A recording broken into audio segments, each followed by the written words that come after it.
Buongiorno e benvenuti nella mia cucina. Quest'oggi faremo il savarin.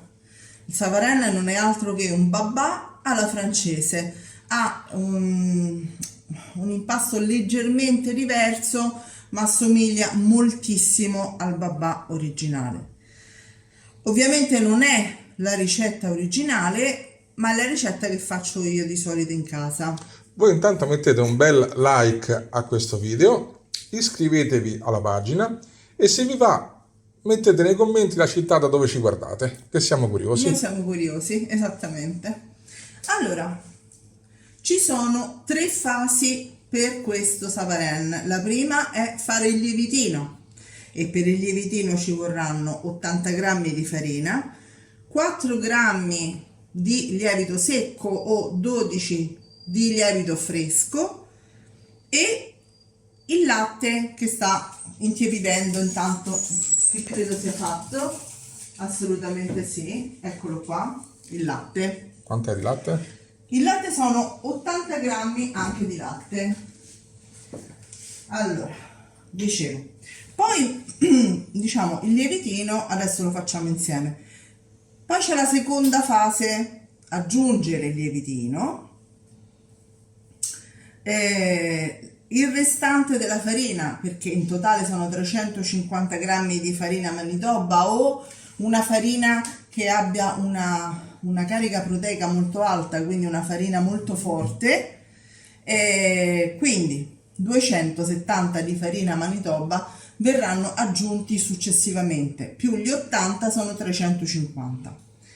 4 uova medie, 25 grammi di zucchero, mezzo cucchiaino di sale e qui per ora siamo a posto, nel senso che scusate, non ho detto il burro, 80 grammi di burro. Per ora siamo a posto perché prima lo dobbiamo cuocere e poi lo bagneremo con lo sciroppo. Io lo farò in due tipi di sciroppo perché c'è chi astemio e chi no, quindi metà lo farò bagnato con acqua, zucchero e rum, l'altra metà con acqua, zucchero e o essenza di limone o arancio, quello che volete voi. Io lo farò con la buccia d'arancio, va bene? Allora, andiamo immediatamente ad iniziare e a preparare il nostro lievitino. Questa è la farina, gli 80 grammi di farina. Prendo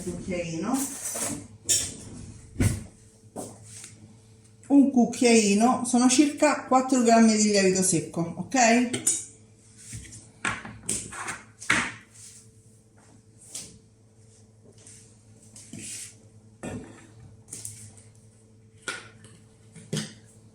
Adesso andiamo ad aggiungere il latte, giusto? Sì, andiamo ad aggiungere il latte.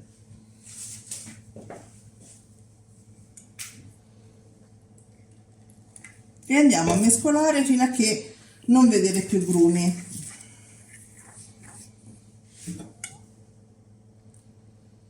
Quindi un po' alla volta. Sì, un pochino alla volta. Come si fa con l'acqua di cottura quando... Esatto, quando si fanno certi piatti.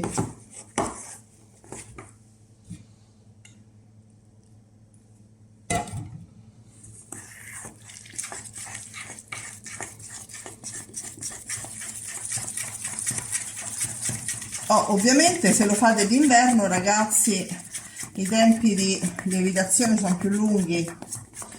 D'estate gli si accorciano parecchio, soprattutto se lo lasciate a temperatura ambiente, con queste temperature a 40 gradi. Togliamo tutti i grumi, aggiungiamo un pochino di zucchero, un cucchiaino, quindi circa 5 grammi. Ok.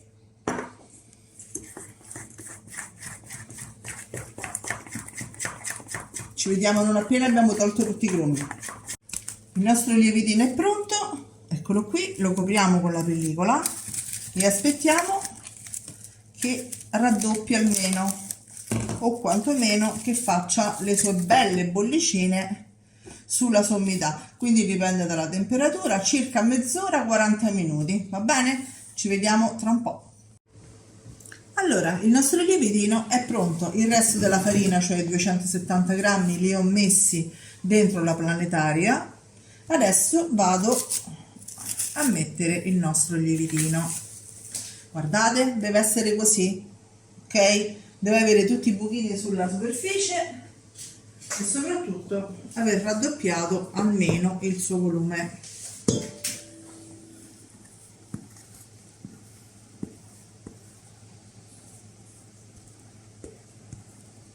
Se la si prepara di mattina si può mangiare per cena? Assolutamente sì.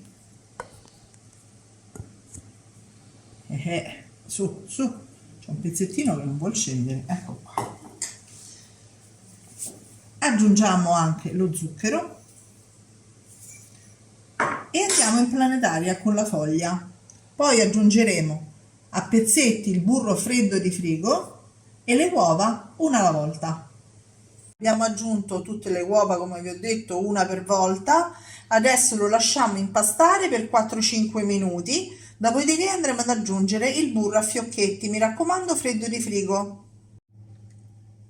Abbiamo aggiunto tutto il burro a fiocchetti e a questo punto andremo a mettere il sale. Quindi la manderò avanti per un paio di minuti, modalità lenta, ok? In maniera per farlo proprio impastare per bene.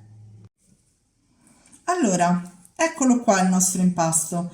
L'abbiamo messo su un piano di lavoro imburrato e ora lo lavoriamo un pochino con la spatola per fare un po' di pieghe di rinforzo.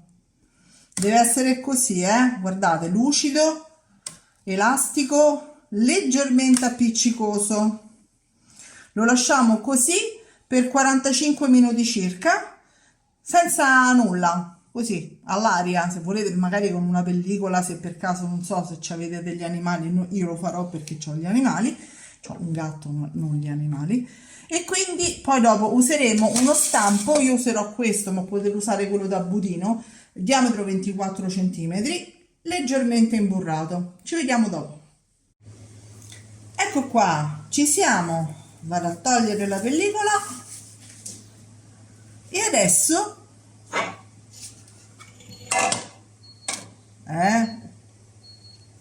in tempo dicevo, adesso formo una ciambella, quindi faccio un buco al centro in questo modo,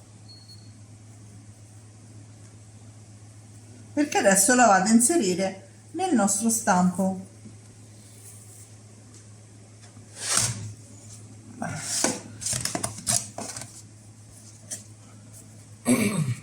Eccola qui. Ora dovrà raddoppiare di volume, ok? Quindi la lasciamo almeno 2-3 ore, dipende sempre dalla temperatura che avete dentro casa, ovviamente coperta con pellicola. Va bene? Ci vediamo più tardi. Eccolo qua.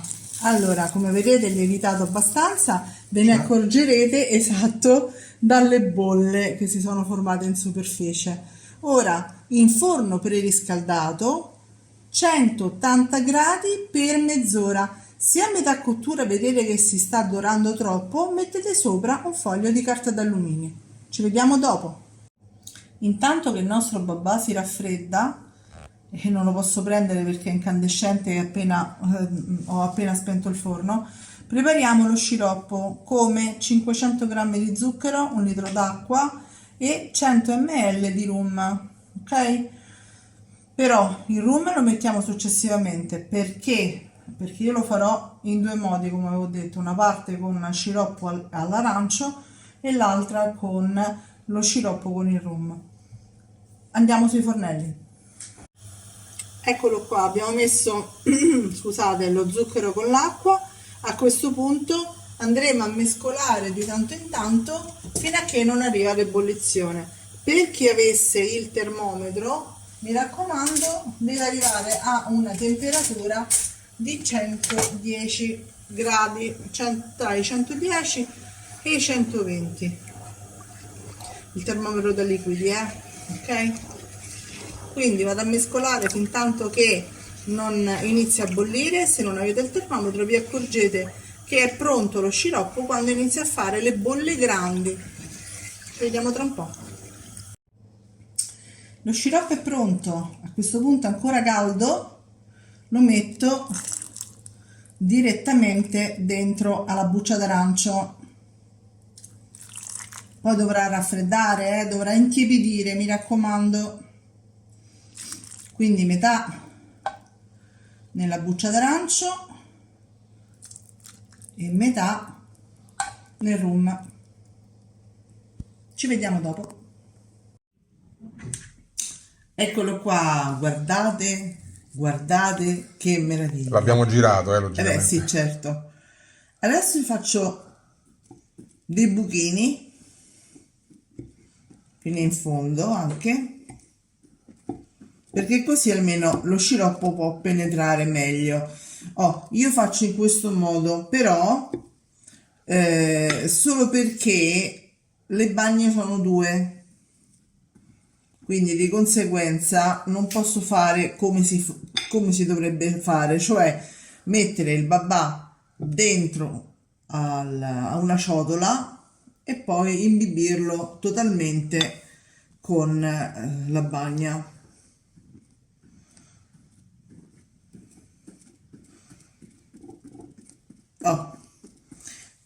Direi che ci siamo. Per segnare la parte con alcol prenderò 3 stecchini.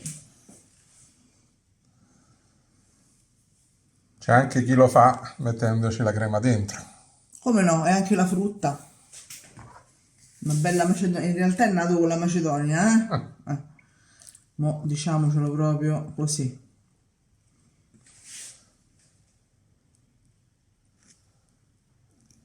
Quindi lo riempio tutto quanto con la bagna e ci rivediamo tra poco.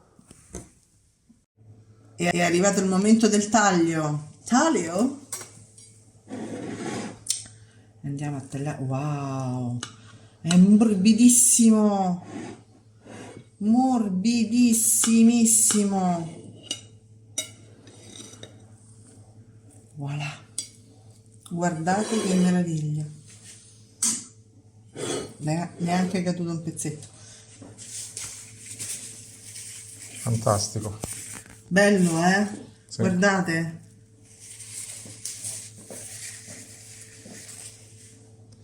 E manca solo l'assaggio. Eh sì, prendo la forchettina, così dovrai sacrificarti Sì. di nuovo. Guardate,